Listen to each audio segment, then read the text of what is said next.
There are several names along the Appalachian Trail that have grown into legend status. One of those is Matthew Norman, also known as Odie. Odie is the creator of the Hiker Yearbook, one of the most loved and cherished AT souvenirs that's going today. But he's not just a creator of a fabulous book. He's a hiker. As Odie says, hikers hike.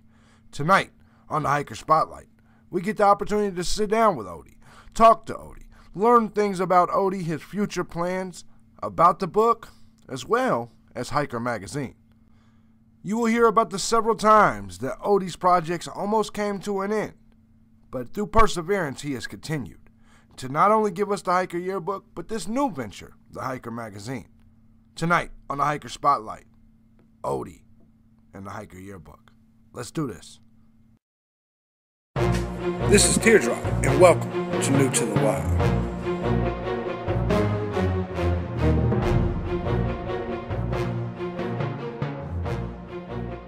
Ladies and gentlemen, once again, I want to welcome you to the Hiker Spotlight. I have a very special guest today as we have Odie himself from the Hiker Yearbook. You guys know him. I love getting a chance to talk to him. Odie, man, how you doing today? Oh, my God, I'm doing great. It's a Saturday. I didn't have to work, so I'm working on the yearbook. It's a good day. Absolutely. Excellent. Definitely. And I know we're getting towards the end of the year. And before we get into your hiking career, what I want to do is kind of touch on the Hiking Yearbook a little bit. For the people out there that are watching this that may want to know, do they still have time to get their pictures into the Hiker Yearbook? Yes. So if you hiked in 2017, and I like to say at least 200 miles, sure. All you got to do is send your photo, hikeryearbook.com or hikeryearbook@gmail, and get your photo, your trail name, your real name. And then the cool thing is the book has a directory in the back so that you can find the hikers by only knowing their trail name. So just let me know if you want your email in the directory or not. And then we hit print in January. So the deadline's December 1st, which is actually not next week, but the following. Yeah, absolutely. And I definitely sent you a couple pictures myself, one of myself and then one of when me and you met on the trail, just in case you want to throw that in there. Now, before we we'll talk more about the Hiker Yearbook for sure later because I wanted to let these people all know where they can get it and how they can get it. But I wanted to make sure they knew they can still send in their picture. But you yourself, most people know you as a hiker because, as you say, hikers hike, right? Hikers hike. That's what I do. That's what I love to do, yeah. Absolutely. And for you people that think he's only sitting behind that computer taking pictures in, no, he's out there. I actually bumped into him in the Smokies this year. Yeah. And it was a very interesting thing. But the three of y'all look beat. Of course, I was coming downhill. Y'all were coming uphill. Dude, we were so – I think that was on the way to Cosby Knob. And, yeah, we were pretty beat. Hey, Smokies is tough. It is. And here's the thing. A lot of times with the Smokies, I've always considered it ridge walking once you get a certain – distance, but dude, that day was because we got kicked out of not the hostel, but the shelter the night before because day hikers held precedence, and we had to hike much further than what we wanted. So when you saw us, we were in the middle of a 17-mile day. Trying to get out of the Smokies. We were just going to go ahead and get on out. So.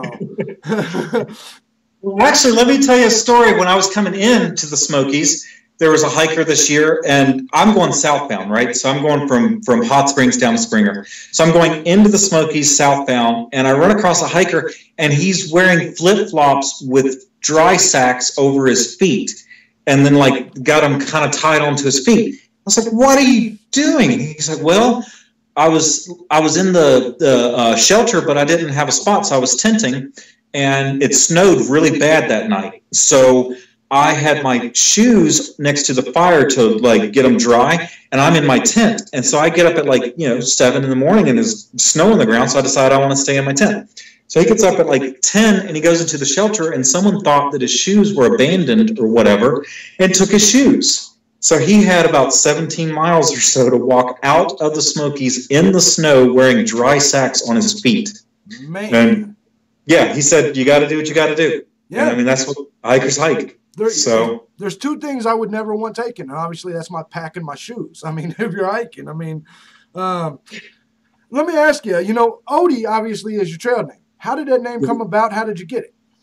Short for outside dog. I like to hike with different people and hang out with different groups. So I just got the name Outside Dog, and then it was shortened to Odie sometime around trail days. And Odie's friendlier. So and then most of my friends, like off trail now, even call me Odie, which is a little weird, but you know, people hike the trail to find themselves, and the first thing they do is rename you. Yeah, and it's one of the weirdest things when I get people in real life refer to me as Teardrop. You know what I mean? It's odd, you know. So I know the feeling, man. How long have you yourself been hiking, man? How long have you been hiking? My first hike was the Appalachian Trail in 2013, and then ever since I've done that, well, that's not true. I hiked in Huntsville, in my hometown, Alabama, you know, all my life, but never did any through hike or overnight backpacking or whatever. And then once it got in my blood, like I love it. I love being out there. I love being dirty. I love coming into towns. You know, the views are amazing, the people. So now I'm just anytime I can. As a matter of fact, on Black Friday, I'm doing this opt-out Black Friday hike for mental health hike. Yeah. We're going to get a bunch of people out there that want to avoid the crowds in the malls and hide in the woods with me. We're going to go 3.5 miles and raise a little money and awareness for mental health because I'd rather hike. Absolutely. No, yeah, that's me too. I don't want to be out shopping that day myself. Now, you say you got into hiking. When you did your AT hike, my question is what got you into it? What made you say, I want to go out in the woods and walk a lot? Oh, man. It was kind of weird. I was in the Navy, and I got out of the Navy. I started a lawn care company. I don't know. I hit a wall in life, and I got depressed, like bad. So I needed a way out, and I learned about the Appalachian Trail after the hurricane hit New York, and we drove up to New York. My older brother said, "Hey, this is the Appalachian Trail," and a couple hours later, he's like, "There it is again." And so I started learning that people live in the woods for 6 months and do this, and I just made up my mind. I was like, you know, I'm just going to go. I had a successful lawn care company, but I was miserable, and I don't see that as successful. So right. It was just break everything and go. Mine was an escape into the woods, you know. First of all, yeah, I want to thank you for your service, first and foremost. Secondary, well, I understand that feeling, man, because once I got out there, all I do all year long when I'm not in the woods is make plans to go live in the woods. If that makes sense. Right? That's what I keep saying about when I sit behind this computer making the yearbook. I go, man, if I do a really good job, they'll let me live in the woods again. You and I kind of do the same thing, just on different avenues. You do a lot. We both sit at our computers and create. And so then we do it for the same reason, to get back out there and hike. So I understand. But what you're doing is a lot more valuable in terms of the trail community. What made you say, I would like to create a yearbook or a souvenir for hikers? The idea came from after the hike. So everyone has a trail name, and then you only know somebody by the name of Squirrel.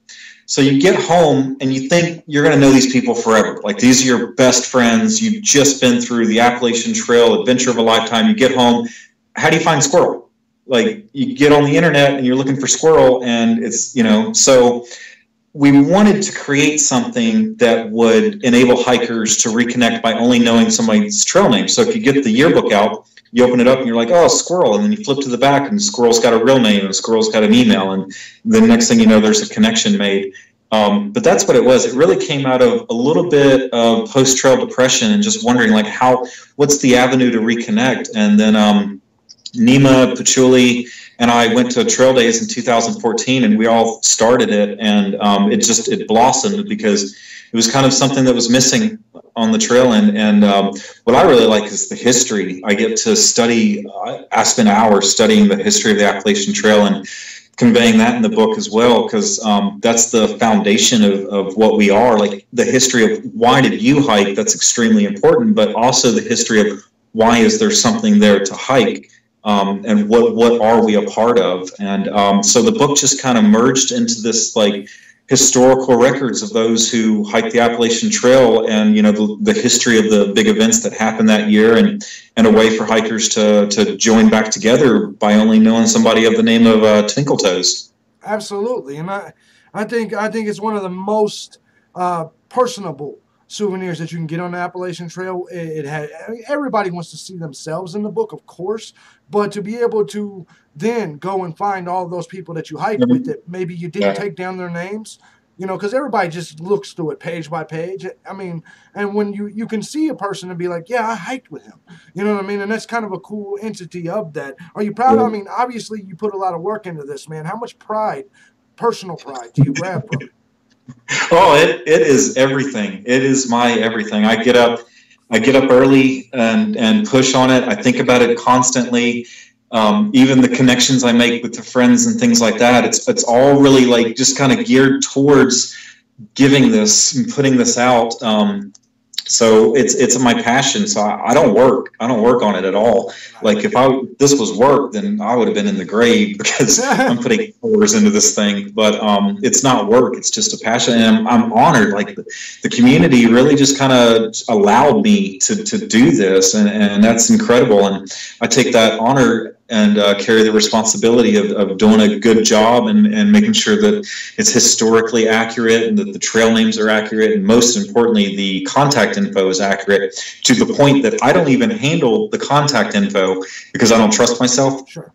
Danielle actually works with me on it, and she sits at her house, and she's just a data guru or whatever, and she's got the ability to sit and go through the data, and so I trust her with that to get that done right. Absolutely. Now, obviously, you get a chance to do all this studying into AT lore and things of that nature. Is there a certain story that sticks out, a certain trail legend that sticks out that's your favorite? Oh, you know what? The story of how the trail started. So 1921, Ben Mackay presents the dream of a connected footpath from Maine to Georgia.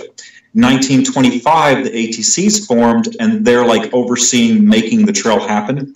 1937, the trail happens, right? So now we have the Appalachian Trail. And a lot of people kind of know that, but then boom, the following year, a hurricane slammed the New England section of trail, right? So then Pearl Harbor happens in 1941. And then when that happened, most of the trail clubs and even Myron Avery had to leave the trail basically and go and fight in World War II after Pearl Harbor. So the trail was suffering, like just completely like on a downhill, you know, like it was there, but it was just really needing something. And then that's when the first thru hiker came, Earl Schaefer, 1948. They said that the trail was unhikeable in a year, just not even possible. And Earl Schaefer had just come back from World War II and said, no, I'm going to walk off the war. And in 1948, he did it. He was the first person to report a thru hike to the ATC. Right? They were still around and everything, but I feel like that first thru hike was kind of what shot this into something that, hey, this is worth keeping and stuff like that. And the National Trails System Act comes and protects the trail, and then so the trail's there, but we don't really have a corridor to protect the trail. And then in the 70s, basically the ATC and the government work together, and they come up with the corridor, which is 1,000 foot, 500 foot on either side of the trail, give or take, from all the way from Maine to Georgia. And the government got involved, and they said, okay, yeah, we'll give you the money to acquire the land. And then the National Park Service gives the authority over to the ATC and says, hey, now you guys take care of this corridor. This is something that is your responsibility now to protect. And it's just incredible, like how we got here and what steps had to take place it was literally artists and business people working together. It was dreamers and workers and just like the whole community. They started out calling it the government trail, actually, and now today known very much as the People's Trail. Absolutely. So all of the history. That's my favorite part. All of the history. I am amazed sitting and watching you. You get giddy like a kid, honestly, talking about it, and I think that's one of the most amazing things. Your energy. Now, I've watched you now. We've known each other for now a couple of years. I've seen you go through so much. My question is, how close has it came to your dream not becoming a reality? How close have you come to losing it? Daily. But that doesn't matter because what we do, like is we say, if we have enough to get through today, then we're going to do it. And then if we don't have enough to get through tomorrow, we'll take tomorrow off. But the next day we're going to get back to work because we started with nothing and we still have most of that left. Financially, this thing has almost carried itself. And then where it hasn't, because I have no secret stash of of money to put in, but the times that financially it was just like, man, you're not going to be able to make print, or you're not going to be able to do whatever needs to be done. The community has kind of stepped in and said, hey, here's your next meal or whatever. But it's a daily success. Like I can't fail, when I'm literally living the dream. Failure is part of it. I expect to fail. Like I misspelled the word Appalachian on the cover of the second yearbook. Like a lot of failures, but I can't even imagine not getting up the next day and just working on it anyway. Like it's what it's supposed to be. You're living the dream, brother. Living the dream. And so the bus is all still there, man. You're still just trucking along, busting along, should I say? Yeah, I live in a school bus. Oh, right now, as you can see, I'm in a nice apartment. I got a fireplace, and so me and my girlfriend are living here. Tracy, it's small, but it's convenient. But we have the school bus, a fully converted school bus. It's a head turner. Yeah. I like to think it's pretty nice. Matter of fact, 2 times I've had cops knock on the windows because maybe I'm not supposed to be parked there to sleep or whatever. So the cops knock on the window at 1 o'clock in the morning or whatever, like, hey, what are you doing in there? And I open up the doors and I turn the lights on, and it's incredible to literally watch their authoritarian, like, what are you doing here, turn into, hey, I like the cedar. What is this? This is really nice. It's like, yeah, man, I'm doing this yearbook thing, and I'll show them the yearbook. And both times they literally were like, all right, have a good night. A lot of people are taking that method, whether it be tiny houses or RV or whatever. They're taking the way you live when you're in the school bus. I think it's an excellent way to travel. I think in a lot of ways it's the only way to travel, if that makes sense. So, personally, I'm trying to do the same thing at some point here. The more you have, you can't go places when you have a house. So sell everything you own and follow me. Exactly, man. Absolutely, man. Now when it comes, you want to be on TV? Oh, is your girlfriend a hiker? Yes, she is. Hey, how's it going?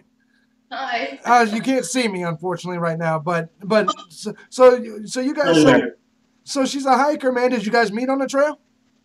We actually met at the kickoff festival, but not last year. The year before. Yeah. That is amazing, man. That's amazing. The AT bringing people together. So that's her trail name is Leave No Tracy. Leave No Tracy. Yeah, so I can't leave. Yeah. You say, oh, so you can't leave her. Oh, that's excellent. Now, I mean, obviously you've done a lot of hiking. This year you did some hiking. I know you did from Hot Springs to Springer, but I also saw you out north, man. How much hiking did you do this year?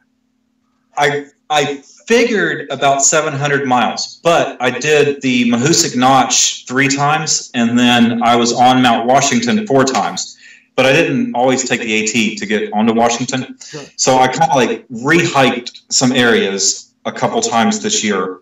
So I count the miles anyway, because at this point, to me, it's not about, I'd like to complete all the sections that I've done eventually, like, sure. Yeah. But with me, just I want to be on the trail, because same trail, different me. So it doesn't matter. I could do Mahoosic Notch 100 times, but it's going to be 100 different me's going through the Mahoosic Notch, so it's going to be different. So I don't care. I just want the miles. Absolutely. No, I understand completely. Now you're class of 2013, correct? Yes, 13 strong. Man, and you're still out there doing it. Have you had any desires to do any of the other trails, the PCT? I want to do the PCT really bad. I want to do a through hike of the PCT, but the CDT, like, I'm not manly enough to do that, because you gotta bury water and hope that somebody else doesn't find it. Nope. I like how hikers on the AT complain about the 17-mile stretch of no water. Right, right. No, you're right. The AT kind of does spoil you in terms of towns and people and obviously water. Water is the most important part. But yeah, no doubt, man. I'd love to see you out there. Now, let me ask you: do you have a favorite hiking moment? A moment that was just the most memorable moment? Was it Katahdin? Yeah, Katahdin, of course, because I mean that's, man, climbing that mountain, looking at that sign, and standing there. That's an incredible moment. But you know, that's the last moment. I jokingly tell the northbounders the last thing you want to do is climb Katahdin, and then I tell the southbounders last thing you want to do is climb Springer. And what I mean is just to be in the moment. You know, like, don't get catarded. Don't just look as a northbounder. I got to finish. I got to get done. I got to figure out how to get home. Like let that go, because you'll figure that out once you get to that mountain. But just be here. You know, these moments are fleeting. Favorite moments on trail is just, you know, seeing success stories, meeting people like the bionic woman who lost her leg in a fall, and literally while getting physical therapy, decided she was going to through hike the Appalachian Trail, and then did so. And then hearing other stories of there's a lady right now that's hiking in a backpack.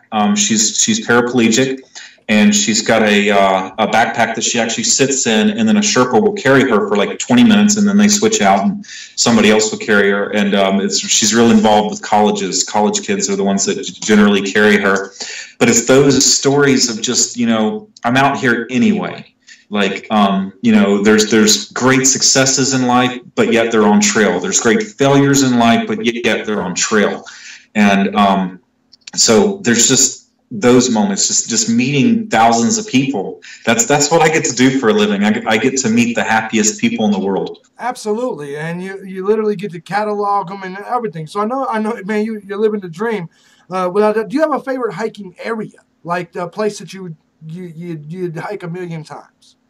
I love the Roan Mountains. That's my favorite area, by the way. Go ahead. Yeah, gorgeous. The Whites are just incredible. Everyone, you know, coming up to the Whites, you start hearing the stories, and you get the excitement and stuff like that. So Franconia Ridge is, oh my God.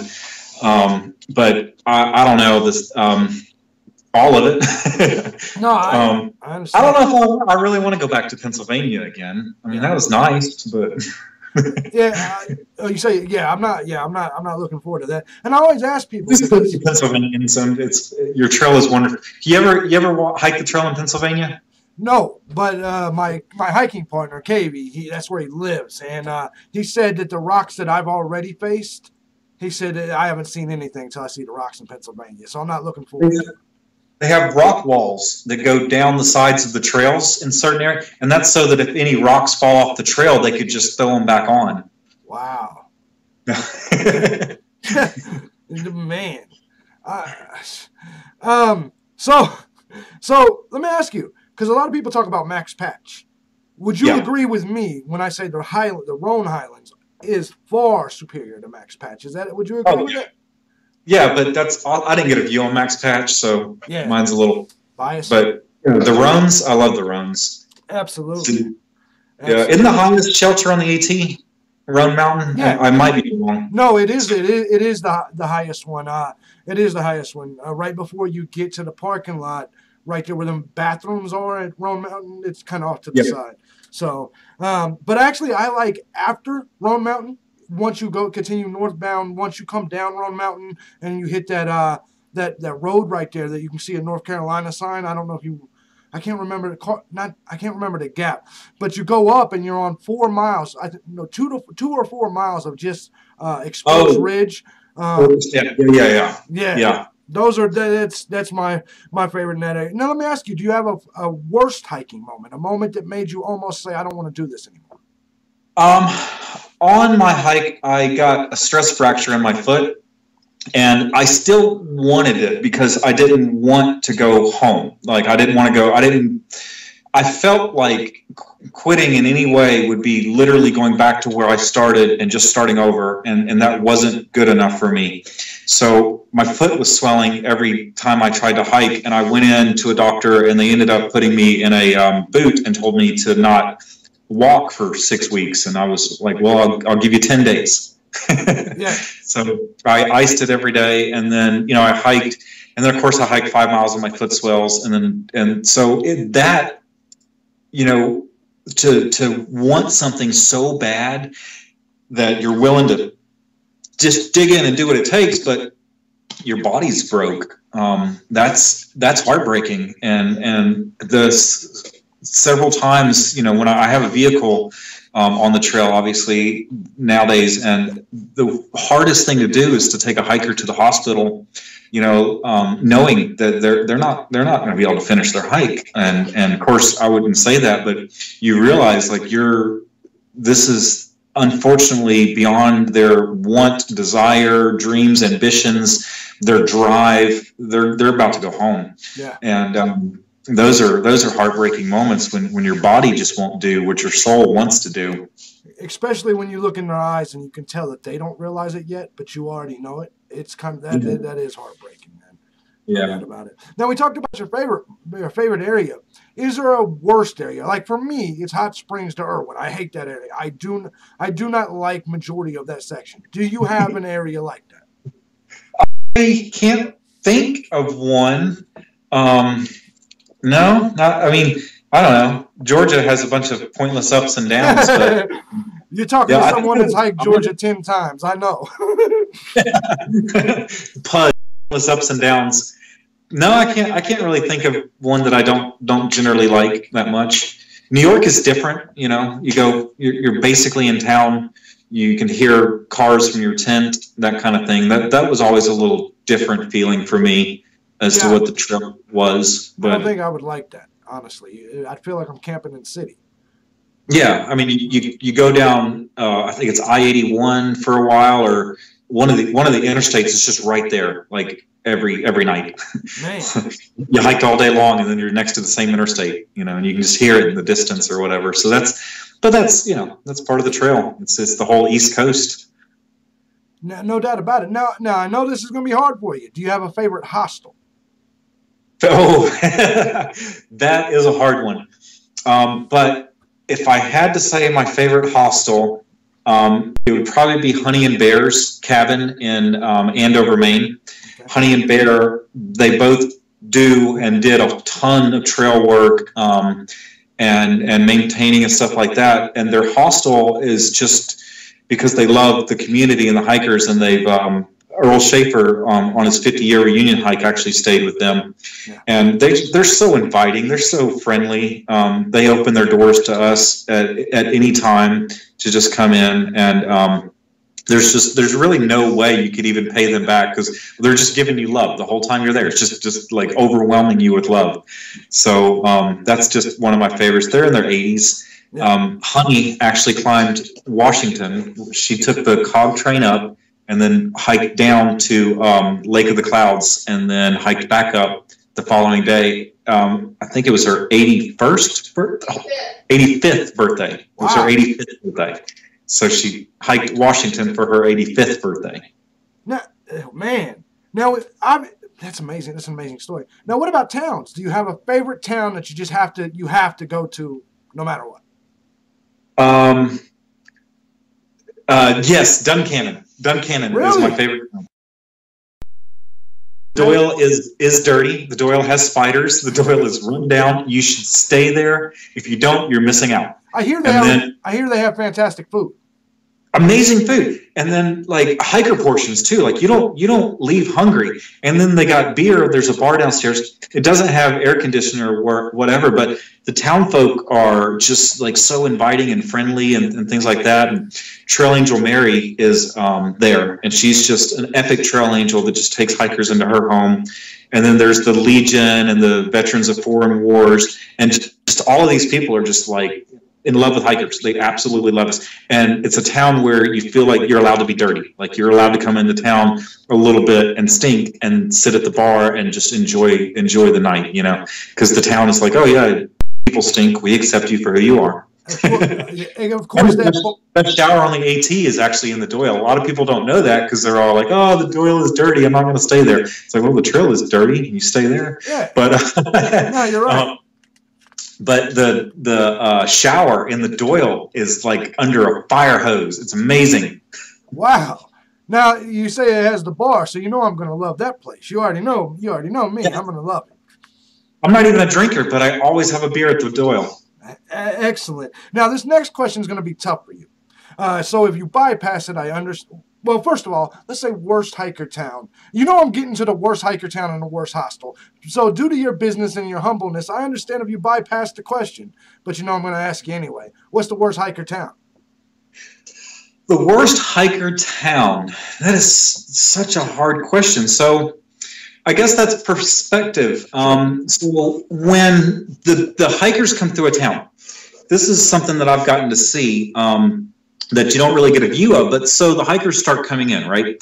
And then it lasts for 2 months. And the first hikers that get there, they're all excited and they have plenty of money and they're fit and they're physical and they're not wanting to stay in a town and they just get the amenities they need and then they go. Sure. And then as the time goes, there's some hikers that come into town and they don't really have the money to pay for the amenities and they also don't really want to hike out today. And, you know, they start doing some shady stuff, sleeping behind some places and stuff like that. And then the town folk are like, oh, you know, we got these hikers, they're not showering and then they're hanging out behind the grocery store and all this other stuff. So it's kind of like, it's perspective, it's sure. Attitude, it's when you're there and what time. You can have a bad experience in the best hostel, you know, and that's just attitude. It's 10% what happens and 90% how you react to it. No, so I agree. I don't remember where my worst attitude was on trail. No, that makes a lot of sense. Now this next one, I understand if you completely bypass. What is the hostel that perhaps you had a bad experience or you don't go to or you, or like I said, you can bypass that one. I understand. Well, so there was a hostel and I never went to it, but I couldn't even believe it. It was this place where they picked you up and then they put you in a storage container. Like they had like bed mats or whatever in the storage container. Yeah. But then like you couldn't use the bathroom, the bathrooms, there's just nothing, no bathroom there at all. And they were like charging you to sleep in this hot storage container. You know, like you got absolutely nothing. But when you heard about it, they were like real friendly at the trailhead and was like, yeah, we have all this amenities for you. And then you all get in the truck and then you drive 16 miles into town and then find out like, oh man, so that hostel, it stayed open almost for 2 years because it took that long for the word to get out that this is just not even worth going to. Wow. But by the time you were there, you already gave them your money. So that hostel shut down in like 2015, but I don't even think it was ever a legitimate. I think it was just some town guy that was like, hey, I can make $20 off of hikers by letting them sleep in a storage shed of all things. You got to be careful because some hostels just pop up out of nowhere. You got to check out your Facebook reviews or whatever. Absolutely, and I think that there's enough hikers each year that we can get a general idea of some of the better ones. But yeah, that's a hell of a story, man. That's a disgusting story, honestly. Scariest moment, man. When was the time you said to yourself, "Oh crap, I'm about to shit myself"? Oh, so I was camped on top of a beauty spot. Oh, and it was a beautiful. And I'm camped up there, and I got my tent set up and everything, and there was a fire pit there, so I had a small fire, and I could see that there was no big deal or whatever. And then it gets dark, so I get in my bed, and like, I don't know, 30 minutes into it, all of a sudden my tent just goes flat, and the wind is just soaring, and then it's lightning and thundering, like literally at the same time. Yeah. And I'm in my tent, and I remember I got up and I grabbed my shoes, and I stuck my shoes under my knees, thinking, well, now I'm like grounded or whatever. And I'm like going, should I run? Should I get off of this thing? But I didn't. I stayed, and I was fine. And we're talking about beauty spot right after Irwin, right? Right after Irwin. Mm-hmm. And let me tell you, people that have not been there, beauty spot is kind of like Max Patch in terms of the 360 degree You're exposed. Let's just say that. So I can't imagine a storm up there at all. But you know, there's a road right there, right? You could have got up out of Dodge. Well, there was a lot of things I could have done. Probably should have done. Yeah, no doubt about it, man. Yeah, that would have been scary for me as well. So, do you have any future plans? Any future hikes planned? I know you'll always be out there, but just curious, anything upcoming? Actually, the Black Friday hike is coming up, and then other than the Black Friday hike, we're going to launch a magazine. We're going to launch the Hiker magazine, and I'm very nervous about that, but I mean, the facts are we got to find a way to make money, and I don't want to put ads in the yearbook itself because I want to just kind of keep that sanctified. Sure. But we can put ads in a magazine, and I think that I can produce a quality magazine just as well as Backpacker, but you know, with better pictures. No, I think so too, and I think the trail community would get behind you a little bit more because you're kind of organic. You're one of us, so I think that you're. I'd like to be a community project because I can't do it alone. Right. Yeah, no doubt about it, man. Well, I'll tell you what, man, I always volunteer myself to help with anything of that nature for you, man. I respect and cherish what you do. So when it comes to this Backpacker magazine, do we have any kind of ideas on when it will be? Give us some details on this thing, man. Oh, yeah. So the Hiker magazine, not Backpacker. That's what I meant. Did I say Backpacker? Yeah. So hopefully I'm going to put a magazine out April 1st. And the reason that's a good day is because if I don't make it, then I can be like April Fools. Yeah. But so I think April 1st this year, I'm going to have the first Hiker magazine to hit the shelves. Or not hit the shelves, but hit the internet, and you can order it, and I'll mail it to you. I'll sign them. Oh, man. I'm excited about that. Now, the books will be ready when? The Hiker Yearbook? January. Yeah, I got 3 plugged in. There's 3 so far, you know. Yeah. I'm not good with the camera. Oh. So this will be my 4th book. So I carried that one this year for 700 miles, and I can't wait. I'm making another one, and I'm gonna tear it up on trail. Man, I'm excited. All right, so I do this with all my hiker spotlights, right? That's my new thing now. What I'd like you to do is tell the people one personal thing about you that they may not know about you that's hiker related. That's not hiker related. Just one thing that they may not know about hiker related. It's not hiker related. I do copper roofs. I make copper. It's like for churches and things like that. And I don't know. That's like another weird skill that I have is beating on copper all day, which is supposed to be good for your joints, copper. But working on copper is not good for your joints. Oh, no. I can't imagine it. I see some of the pictures you post, and it looks like tiring stuff. Just in general, sometimes when you post your work pictures, I'm just like, wow, man, that's tiring. Beating on yeah. Beating on copper. It's wonderful. Let me. So how can these people that are watching this, if they don't know how to get a hold of you, where can they find you? What's the social media? Where can they get a hold of you? Where can they send their pictures to the yearbook, and where can they buy the yearbook? I'm Googleable. Just Google Hiker Yearbook. I'm the only one in the world. HikerYearbook.com, Hiker Yearbook at Gmail, Hiker Yearbook Facebook, Hiker Yearbook. I think we have not a Twitter. What do we have? Instagram. Hiker Yearbook. We don't tweet. Hiker Yearbook don't tweet. But we do Instagram. So just search Hiker Yearbook. You'll find me. Hashtag Yearbook. Now I'm going to ask you a question. It's a controversial topic. So once again, you can reject the question. This year we had an incident in Damascus where a young Jewish hiker that I interviewed the other day, a friend of mine, Craig Johnston, he had some trouble with Hey Joe's, the owners of Hey Joe's. Did you get a chance to see that video? You know, I did, and it breaks my heart to see stuff like that, especially like in the hiker community, because the hiker community is bigger than just the hiker. The hiker community is the towns, it's the trail angels, it's and the towns are hiker community.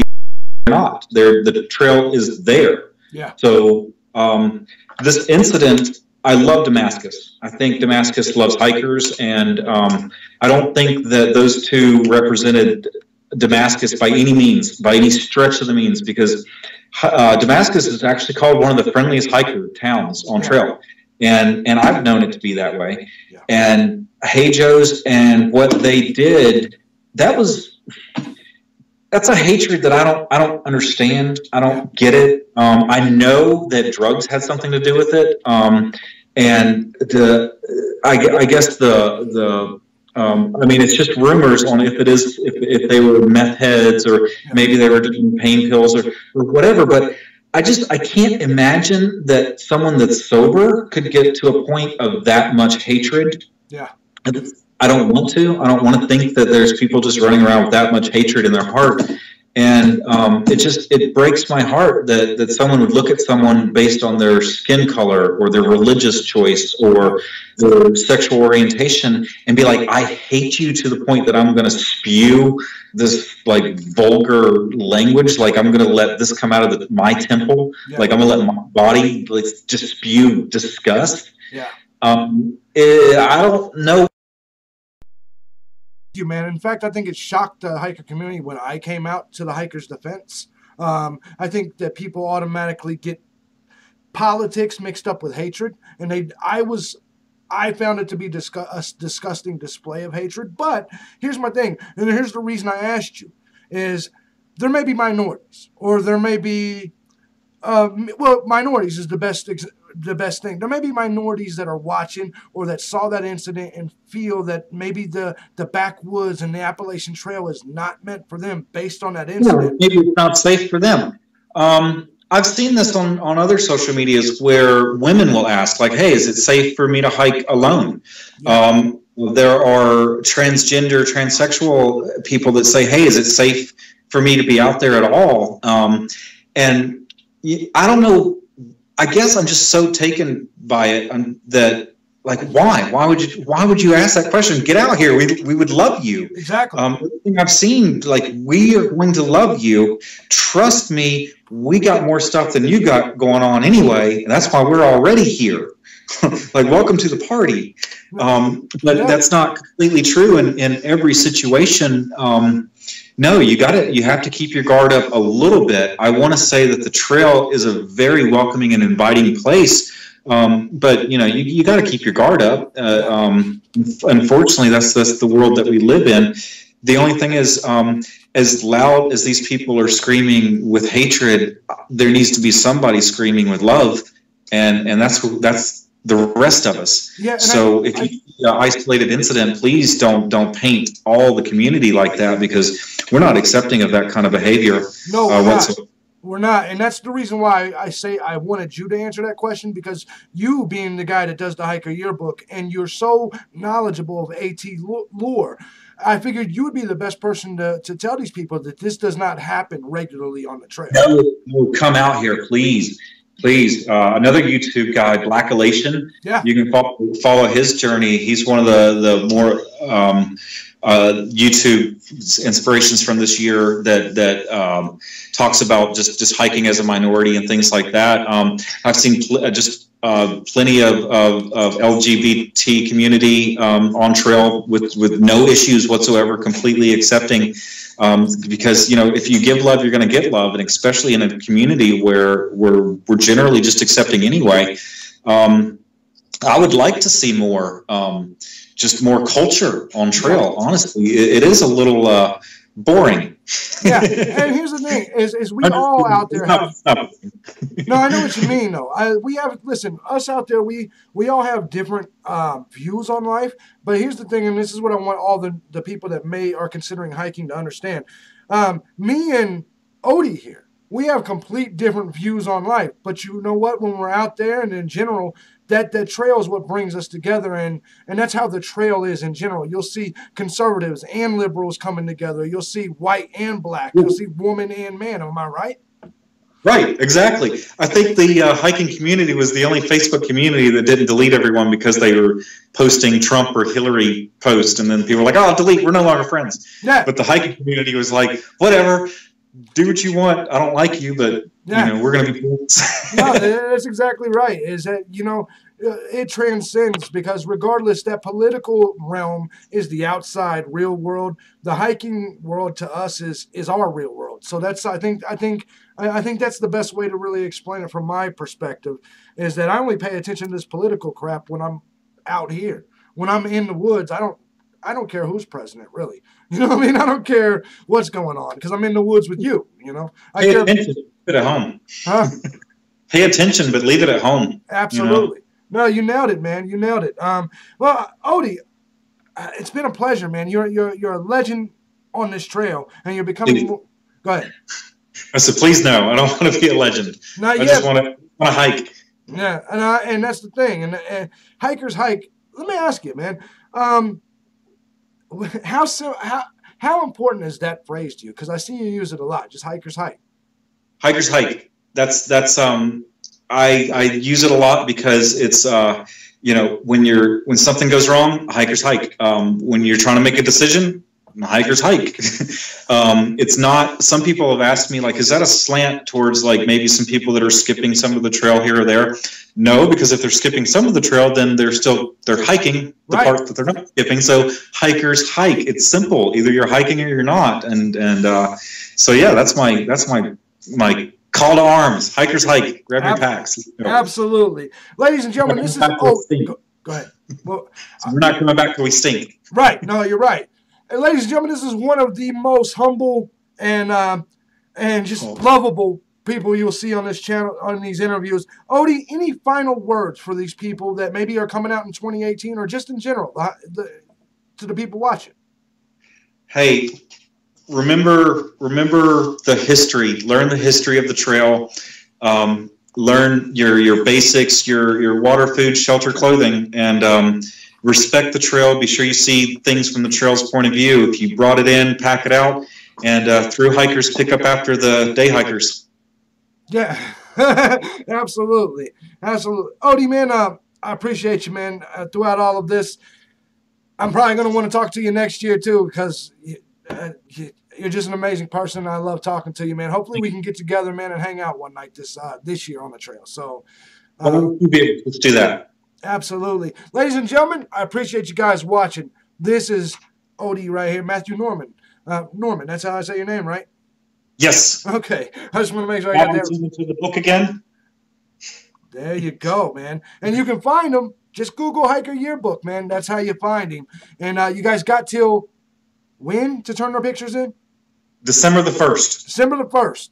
Thank you. Yes. All right. Hey, here's an exclusive for you. That's a fake deadline. I'm actually going to push it back to the 7th. The exclusive right here. But get it in by the 1st, ladies and gentlemen. But anyways, man, I appreciate it, Odie. And I definitely thank you for taking the time. I know, get back to that beautiful lady of yours. I appreciate you being here. Hey, thank you, Teardrop. Have a good one. You too, bro. Later. Bye, bitches.